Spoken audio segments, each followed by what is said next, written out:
দক্ষিণ ভারতীয় চলচ্চিত্রে জনপ্রিয় তারকা রাশমিকা মান্দানা বর্তমানে একের পর এক ছবিতে অভিনয় করে নিজেকে প্যান ইন্ডিয়া নায়িকা হিসেবে প্রতিষ্ঠিত করেছেন। বিশেষ করে পুষ্পা 2 ছবিতে অভিনয়ের পর তার জনপ্রিয়তা আরও বেড়েছে।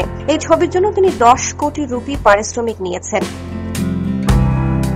এ তথ্য প্রায় সবারই জানা, তবে সাম্প্রতিক সময়ে তার পারিশ্রমিক হ্রাস পেয়েছে বলে গুঞ্জন উঠেছে, যা নিয়ে এবার সরগরম সামাজিক যোগাযোগ মাধ্যম। পুষ্পা 2 এর বিপুল সাফল্যের পর রাশমিকা অভিনয় করেছেন সাভা নামের একটি ঐতিহাসিক ছবিতে। সেখানে তার সহশিল্পী ছিলেন ভিকি কৌশল। এই ছবির জন্য তিনি পারিশ্রমিক পেয়েছেন মাত্র 4 কোটি রুপি। এরপর সালমান খানের বিপরীতে সিকান্দার ছবিতে অভিনয় করেন 5 কোটি রুপিতে।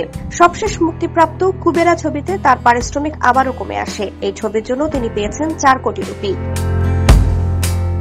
পারিশ্রমিক কম হওয়া নিয়ে রাশমিকার ভক্তদের মাঝে নানা প্রশ্ন দেখা দিয়েছে। অনেকেই জানতে চাচ্ছেন এমন উল্টো ধারা কেন। পুষ্পা 2 এর মতো ব্লকবাস্টার হিটের পর কেন তার পারিশ্রমিক কমে গেল। কুবেরা ছবিতে রাশমিকা অভিনয় করেছেন সামিরা চরিত্রে। ছবিটি পরিচালনা করেছেন শেখর কাম্বুলা। 20 জুন মুক্তি পাওয়া এই ছবিতে রাশমিকার সহশিল্পী ছিলেন দক্ষিণ ভারতের 2 শক্তিশালী অভিনেতা নাগার্জুনা এবং ধানুষ।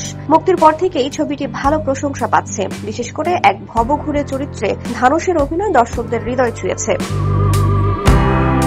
রাশমিকা বর্তমানে কাজ করছেন একাধিক চলচ্চিত্রে। এর মধ্যে রয়েছে হিন্দি ছবি থামা, এতে তার বিপরীতে থাকবেন আয়ুষ্মান খুরানা। পাশাপাশি রয়েছে দ্য গার্লফ্রেন্ড ও ককটেল 2 এর মতো ছবি। শোনা যাচ্ছে তিনি আবারও জুটি বাঁধতে পারেন বিজয় দেবরাকোন্ডার সঙ্গে। সব মিলিয়ে পারিশ্রমিক কমে গেলেও রাশমিকা মান্দানা এখনো রয়েছেন আলোচনার কেন্দ্রে। চরিত্র নির্ভর অভিনয়ে আগ্রহী এই অভিনেত্রীর পরবর্তী যাত্রা ঘিরে আগ্রহে ভরা তার ভক্ত অনুরাগীরা।